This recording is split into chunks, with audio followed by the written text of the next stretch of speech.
Now, as we have already seen that GSM is a whole network and it has a network architecture wherein different components are connected with each other such that all of them work in a harmony and provides you different services. So in this topic we are going to discuss about the GSM subscribers services. So I am Disha Shukla and welcome to the session. So basically there are two types of services that are offered by GSM: telephony and data. Telephony is also referred to as the teleservices and data is also referred to as a bearer service. Telephony services are mainly the voice services that provide subscribers with the complete capability, including the necessary terminal equipment to communicate with the other subscriber. Data service provides the capacity necessary to transmit the appropriate data signal between the two access points, creating an interface to the network.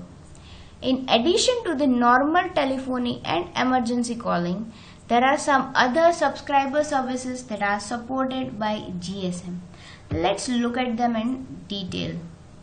Okay, so the first one is the dual tone multi-frequency, that is DTMF. So DTMF is a tone signaling scheme often used for various control purposes via the telephone network, such as the remote control of an answering machine. GSM supports full originating DTMF. The next is XMILI Group 3. So GSM supports CC-ITT Group 3 FACSMILI.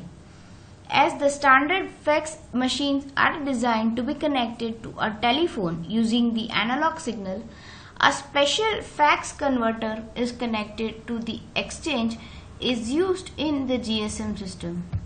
This enables a GSM connected fax to communicate with the analog fax in the network. The third is the short message service. So a convenient facility of the GSM network is the short message service. A message consisting of a maximum of 160 alphanumeric characters can be sent to or from a mobile station.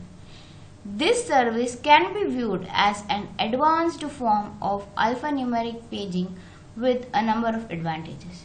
Now, if the subscriber's mobile unit is powered off or has left the coverage area, the message is stored and offered back to the subscriber when the mobile is powered on or has re-entered the coverage area of the network. This function ensures that the message will be received. The next type of service is the cell broadcast. So, a variation of short message service is the cell broadcast facility. A message of a maximum of 93 characters can be broadcasted to all the mobile subscribers in a certain geographical area.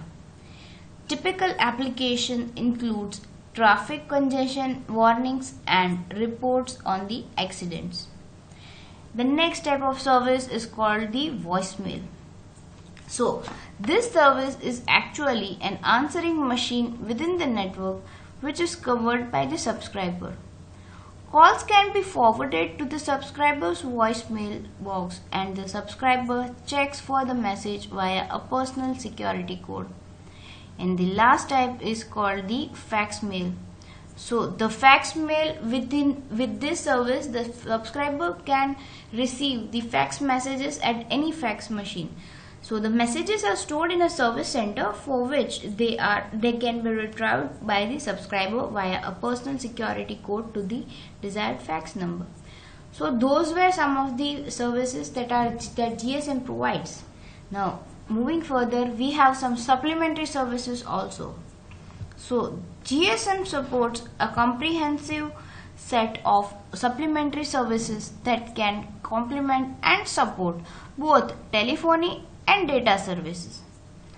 Supplementary services are defined by GSM and are characterized as the revenue generating feature.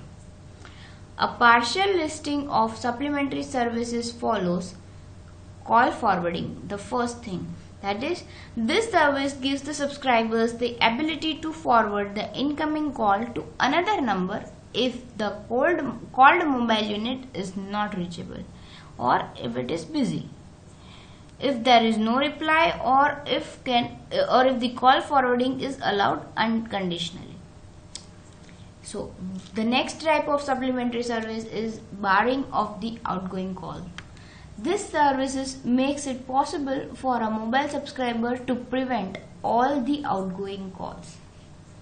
Then is the barring of the incoming calls.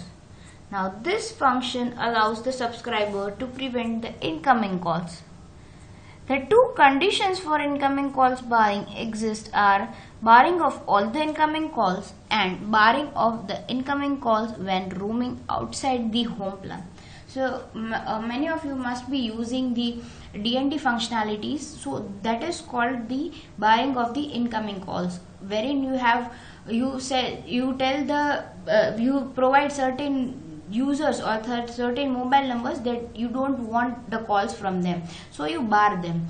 So there are two types of possibilities, like you can either bar all the incoming calls that you have, or the second possibility is when you are roaming outside your home plan, then you can either bar all the incoming calls. So these are the supplementary services provided by GSM.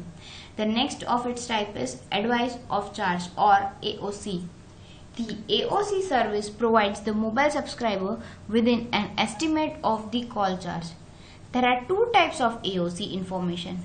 One that provides the subscriber with an estimate of the bill, and one that can be used for intermediate charging purpose.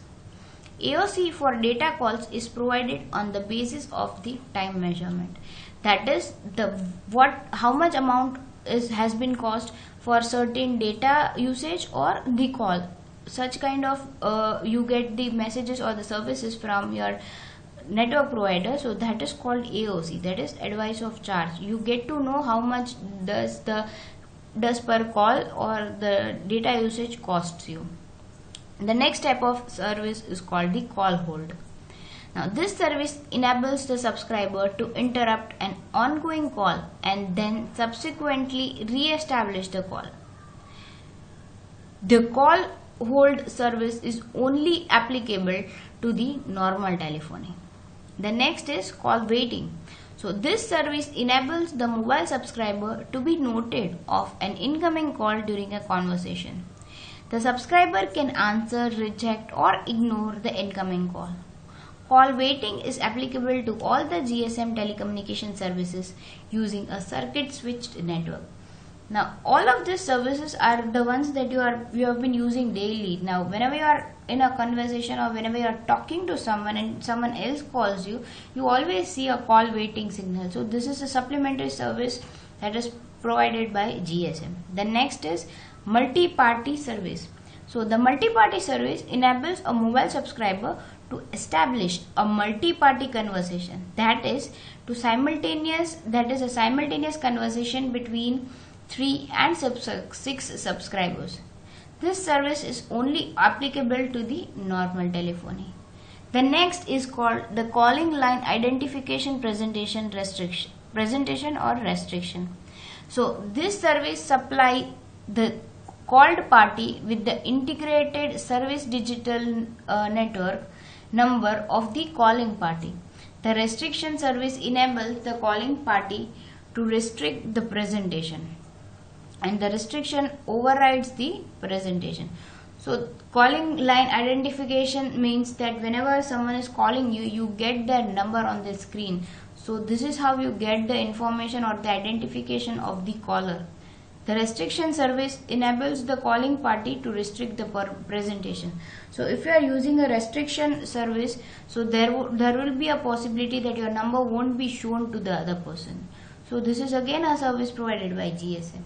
The last one is CUG, that is the closed user group. So CUG are generally comparable to the PBX. They are a group of subscribers who are capable of only calling themselves and certain numbers. Like you must have seen that certain almost all the network providers provide you with the functionality of CUG, wherein you group up with certain numbers and all that group form a closed user group, and between that users there may be some free calls. They give some facilities of free calling, free messages, etc. So that is called a CUG, again a supplementary service of GSM.